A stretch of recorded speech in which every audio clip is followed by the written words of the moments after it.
Tonight, despite another win, the Blue Jays' playoff dreams come to an end.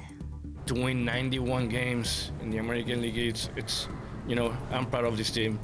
They fought hard, but it just wasn't enough. We'll have more reaction to the end of the season and seeing people who have a strong name in the community and them standing up for inclusion, this means a lot.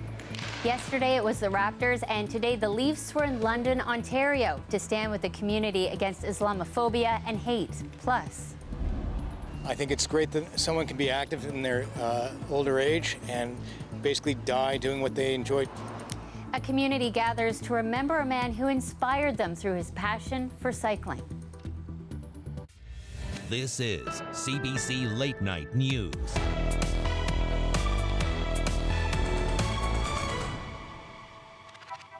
Hello, thanks for joining us. It's wait till next year for the Toronto Blue Jays and their fans. Our home stadium, our home fans, our home city. We can't thank you guys enough, and we hope we made you proud. Despite a win on this last day of regular season, the Jays finished one game out of a playoff spot. Thomas Dagg has the story.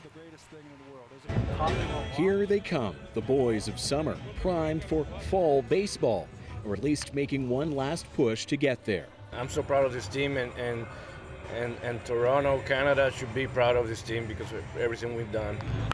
The Jays needing this final win at home, plus a loss by another team, for Toronto to have any chance of raising another pennant in the rafters. We're biting our nails every night. We love it. On a scale of 1 to 10, how excited are you about today's game? 13. Wow! An excruciatingly tight wildcard race makes for an exhilarating finish to the season. The fans loving it. Go, Jays, go! Buying up Jays gear at a rate reminiscent of their last real postseason push 5 years ago. If they can actually get into the playoffs, it means a lot, not only for my business, but for every other small business that looks to generate some revenue from it. And in this game, the Jays didn't disappoint. Fly ball left center. Gone! Overpowering the Orioles with 2 home runs by George Springer on their way to a 12-4 win. Toronto scored more homers this season than ever before. But remember, Jays fans had their eyes on 4 games at one time, a Super Sunday to sort out who stays and who goes.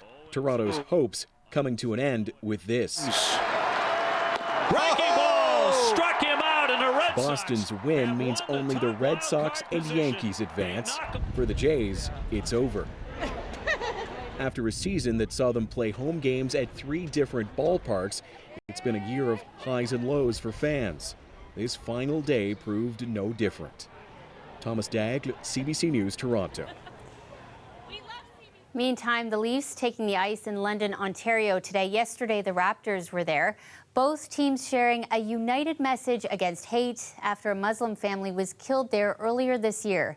Delia Ashry has more from the community who say they are touched by this gesture, but they'd like to see the federal government step up and do more to stop Islamophobia. Today was all about making goals on and off the ice. It's togetherness, looking out for one another. It doesn't matter whether you're on the ice or in the community. To allow ourselves to lean on each other, to feel connected to one another, and to know that you don't have to be going through whatever it is you may be going through alone. Maple Leafs alumni wrapped up a 2-day sporting fundraiser event this evening following the Raptors game yesterday. Proceeds will go towards the Change the Game campaign, aimed at building awareness and eliminating barriers facing youth. Yasmin Khan and her family cheered on the players from the sideline, a moment of unity as her and the rest of her community in London, Ontario continues to heal. People who have a strong name in the community and them standing up for inclusion, this means a lot. Khan's family friends were killed almost 4 months ago. Talal Afzal, Salman Afzal, Madiha Salman, and Yomna died after a driver plowed into them on the sidewalk. Fayez is the only survivor. Knowing that there's so many people out there that are supporting him and loving him, it means a lot. We're always there for him. And I think he's feeling that, and he's getting to a point where he's just getting stronger and stronger. The attack rocked the entire nation, and this London imam says while events like these are important and demonstrate solidarity, The Muslim community continues to cope. There's frustration from the community. There's a little bit of anxiety. A virtual national action summit on Islamophobia was held this past summer. And while some party leaders made statements against Islamophobia during the recent election campaign, it was not front and center in the election. This wasn't a topic of discussion. This was in the background. So that is concerning as well for us. Since the attack, the driver faces charges of murder and terrorism and is expected to be in court on Wednesday. Dahlia Ashry, CBC News, Toronto. Meantime, the mayor of Ottawa is putting it plainly. He's disgusted by university partygoers who got out of hand. A crowd of about 2,000 young people got rowdy after a football game. A car was flipped on its side. As Talia Ricci shows us, it's all part of homecoming events on campus, and Ottawa wasn't the only place that saw trouble. Chaos in one Ottawa neighborhood Saturday night after thousands of people flooded the streets following a football game between the University of Ottawa and Carleton University. Property was damaged, public health rules blatantly ignored, and 7 people were sent to hospital. Quite a scene for this man who moved in just last week. I sat out on my porch pretty much all night, just keeping an eye on things, trying to keep people from going up my driveway. They were trying to tear this traffic barrier that's kind of flexible for emergency vehicles off. I saw people carrying street signs, so yeah, clearly there was a little more chaos than just the car. Ottawa police are now investigating. Quite frankly, the university has to step up as well. The fact of the matter is this certainly gives a black eye to the university and to certain students who showed complete poor judgment. Both universities have condemned the party. The University of Ottawa says it will work with police and the city to make sure this doesn't happen again. In Hamilton, a similar story. Police estimate 5,000 people gathered to party this weekend. A car was flipped there too. People are now raising money to help replace it. When it comes to things like damaging property and potentially causing harm to others, that's where it crosses a big line there. Parties aren't new, he says, but this level of destruction is. One doctor says 1.5 years of pandemic restrictions may have played a role. I think their inconsiderate and insensitive behavior is a reflection of the tremendous stress that they've gone through. But could these parties make the COVID situation worse? Dr. Suman Chakrabarty says he doesn't condone them, but he's not too worried. I think the big thing for us to remember is that in these situations where you're going to have the vast majority, if not all of the students fully vaccinated and it's outdoors, I think the risk is not zero, but it's substantially reduced. Navigating these situations is just another pandemic challenge for schools and students. Talia Ricci, CBC News, Toronto. After a months-long summer break, MPPs are set to return to the Ontario Legislature tomorrow. Lieutenant Governor Elizabeth Dowdeswell will deliver the throne speech at about 9 a.m., laying out the PC government's agenda ahead of next year's provincial election. Politicians had been on summer break since early June and were expected back last month, but legislature was prorogued due to the federal election. Hey, hey! Ho, ho! Bill 124 has got to go! Nurses protesting at Queen's Park against ongoing shortages in the province. The rally was organized by a group called Ontario Nurses United. They're calling for better wages and working conditions. What's crushing morale now is that we can't and nurses can't offer the quality of care they want to do. If you show up at work every day and you know what you want to be able to offer, you want to honor your patient, do the best for them, and because of the circumstances of a brutal critical nursing shortage, being short-staffed, having to do the work of 3 nurses as 1 nurse, you can't offer that quality of care. The group is also calling for the province to repeal Bill 124, which was introduced in 2019. The law caps all public sector salary increases at 1% a year for the next 3 years. Justin Trudeau has apologized to a BC First Nation for not following up on their invitation to visit. The chief said she had written Trudeau twice, inviting him to mark National Day for Truth and Reconciliation near the Kamloops residential school. Instead, the Prime Minister flew to Tofino on vacation with his family.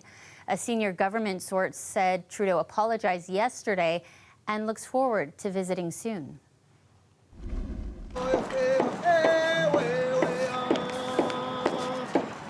rain didn't keep dozens of people from taking part in a community walk this afternoon, honoring family members affected by residential schools.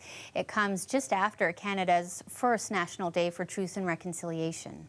This past week has been very emotional and very exhausting for so many of us. We decided to have an honor walk today, so a little bit of space for us to come out and take time to pay respects to, our family members and our ancestors who were, who went to residential school and who are survivors of what happened. I think what's really important is acknowledging what happened, but actually recognizing that a lot of those systems still exist today. The group met at Coronation Park and walked or ran through Ontario Place. The walk followed a traditional drumming ceremony and tobacco offering. Volunteers also are encouraging people to continue learning about Indigenous culture and history.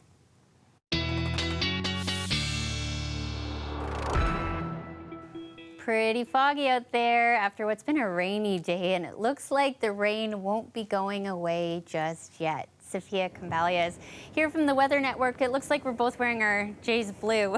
Was that on we purpose? Matched it. On the bandwagon 100%, right till the bitter end. Yes. No matter what the weather is like for the Dome, yeah, really low visibility. So careful on any of the roadways right now. We're at about 16, 17 degrees. Lots of dense fog and more rounds of rain moving through. We are tapping into some of this atmospheric moisture funneling in from the deep south. It will be with us for the short and for part of the long range as well. Take it to the satellite radar now. We did have a little bit of a break in the rain late evening, some heavier rounds coming through right now for many of you across the GTA, and more to come that are moving through kind of the Sarnia, Windsor, and London area right now. It will be chilly into the overnight period, feeling like 14, and not too much warmer for morning school drop-off with a northeast wind, so it will be brisk. It stays dreary and rainy. Won't be as heavy throughout Monday afternoon, but certainly kind of an indoor recess day for many of the kids, especially if you're along the Lake Erie shoreline. We're talking a lot more heavy rain for you there, about 15 to 30 millimeters. I'll tell you when the dry period comes in the long range. Thanks, Sophia. Friends and family honoring the life of a Mississauga cyclist today. The 81-year-old went missing in September. His body was found 6 days later along a country road. As Dale Manukduk reports, relatives were shocked to learn he suffered a heart attack, but they are finding some peace knowing he died doing what he loved. ¿Qué es lo que vas a extrañar más del tío? Todo. Everything. Todo. Yeah. Ignacio Viana's 87-year-old wife, Nibia, will miss it all.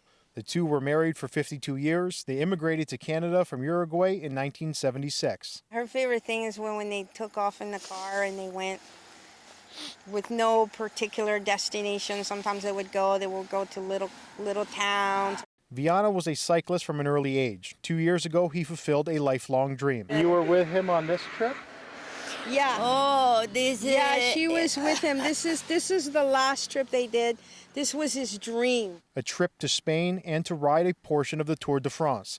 Until the day he died from a heart attack, he still cycled at least 50 kilometers every day. His death had a profound impact on the cycling community. Advocacy for Respect for Cyclists, or ARC, organized a memorial in his honor. We see ourselves in these bikes all the time. Whenever I put one up, I always think it could be me. I think it's great that someone can be active in their older age and basically die doing what they enjoy doing and do it in a way that basically, shows spirit.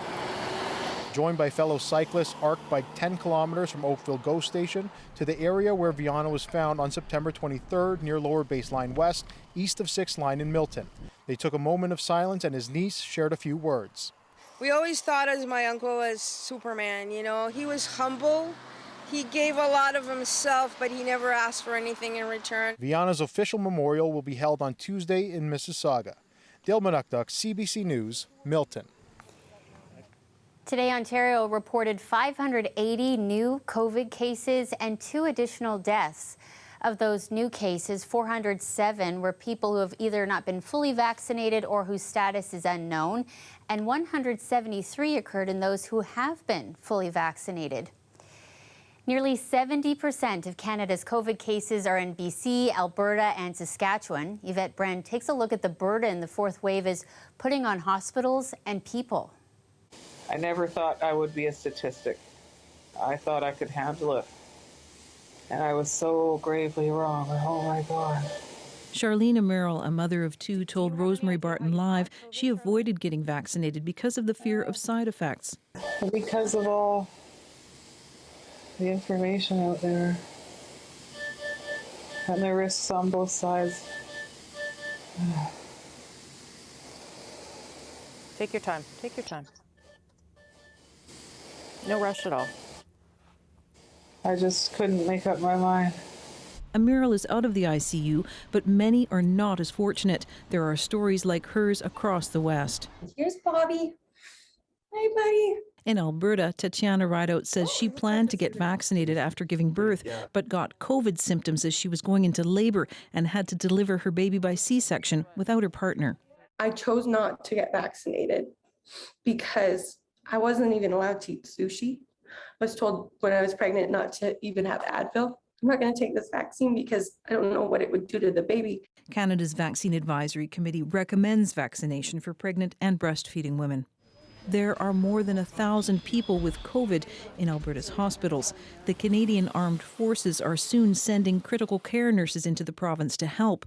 In neighboring Saskatchewan, this ICU doctor says his province is just a few days behind Alberta's COVID trend and heading to the edge. The situation in Saskatchewan could only be described as a situation that is out of control and that the healthcare system at the brink of a major collapse where everybody, vaccinated or not, will feel the brunt of it. Oh, they're so nice. In Vancouver, healthcare workers were greeted this weekend with 700 thank you cards, hand-drawn by students. But the help that they need most is to get those who refuse to vaccinate protected so they stay out of the ICU. Yvette Brenn, CBC News, Vancouver. Meantime, New Brunswick is seeing a record number of COVID patients in ICUs, and more deaths are being reported, including a man in his 30s. Kayla Hounsell reports. Trent Anderson was 39 years old, healthy with no underlying conditions, a Fredericton firefighter who enjoyed sharing that passion with his stepson. He chose that job because he wanted to help people and just show his love and his big heart. Anderson received his first dose of COVID-19 vaccine just days before he got sick. His family says his condition deteriorated rapidly. He was put on a ventilator and died Friday. They were going to let me come see him, but then they called and said I wouldn't have time to get there. And they let me FaceTime. I got to tell him that I loved him. I don't know if he heard me. His was one of 4 deaths reported yesterday, as well as 140 new cases, the worst single-day numbers since the pandemic began. We need people to stay within their 20 close contacts per household. That is really important right now in terms of getting our numbers down. The Chief Medical Officer of Health says worship events accounted for 10% of the province's cases in September. This weekend, public safety officers conducted spot checks at churches to ensure public health protocols were being followed. Russell couldn't say whether any were fined. That pastor used this disease as a way to test people's faith in the Lord. Joe G. believes a local church he won't name played a role in multiple members of his family contracting the virus. If you want to make this a thing of religion, why not tell people that the Lord has already answered our prayers by giving us brains and by giving us science. His father died shortly after he gave this interview. A reminder that COVID can take devastating aim, even in a part of the country that had fared relatively well for most of the pandemic. Kayla Hounsell, CBC News, Halifax.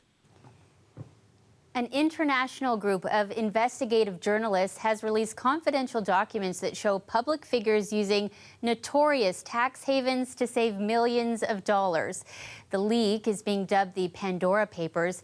It includes 35 current and former world leaders, among them former British PM Tony Blair and Jordan's King Abdullah, as well as pop star Shakira.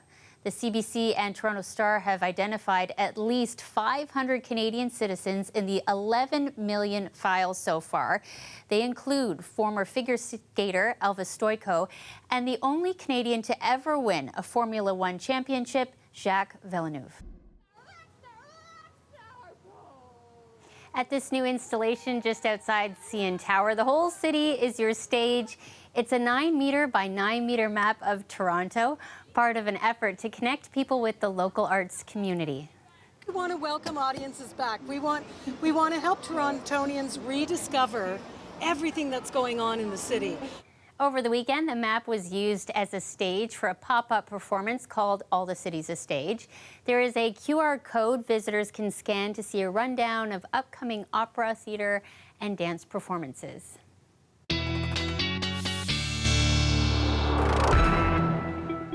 Another live look for you tonight from the nation's capital. A cooler fall day there too, feeling like 13 degrees right now, but it looks like warmer temperatures may be on the way. Is that right, Sophia? We sure hope so. Well, we are on the up and up as far as temperatures go for this upcoming work week. I don't know about the drier conditions, though. Soggy start to the week. Let's tell you what happens after that. But yes, mild, so maybe not a full parka yet. I said the parka word. Yes, that's right. Rain will be heavy into the overnight period for Sunday. It lingers throughout much of your day Monday. You might have a few breaks here and there. It won't be cloudy with peaks of sun until Tuesday, though. Hey, along the Erie shorelines, you could even see some embedded thunder showers. Remember that lightning is still a potential danger, even this late in the warm weather season. For Tuesday, maybe a few peaks of sunshine, but mostly a cloudy day. But you dry out for Tuesday, Wednesday, and Thursday. And okay, the middle of the week, not too shabby. Pretty good daytime high. Seasonal should be about 17 this time of year, so we're above that for much of the work week. The feels like's even more than that. Lows not too bad, but if you're heading up to cottage country, planning an outdoor Thanksgiving meal maybe this week, that doesn't look too great for Thanksgiving weekend, but there will be a lot of dry slots. Saturday especially will be mostly rain-free at this point. It is still pretty far out in the long range, so we'll keep you posted. Rain comes in Thursday, Friday, into Saturday. Dry slot Saturday, it looks like for now, and then more rain for Thanksgiving Sunday. We'll have to keep you posted how long it lingers into Monday, but temperatures are on the increase this upcoming work week, and so far October is really shaping out to be kind of like how September ended. Warmer than average and wetter than average as well. So take the good with the bad. Yeah, you know, if it's raining on Thanksgiving, you could just stay inside, cuddle up, and eat more pie, you know, or cozy turkey. cozy sweaters, and lots of apple cider. Yeah, absolutely. Thanks so much, everybody. That's our show for tonight. We're so happy you joined us.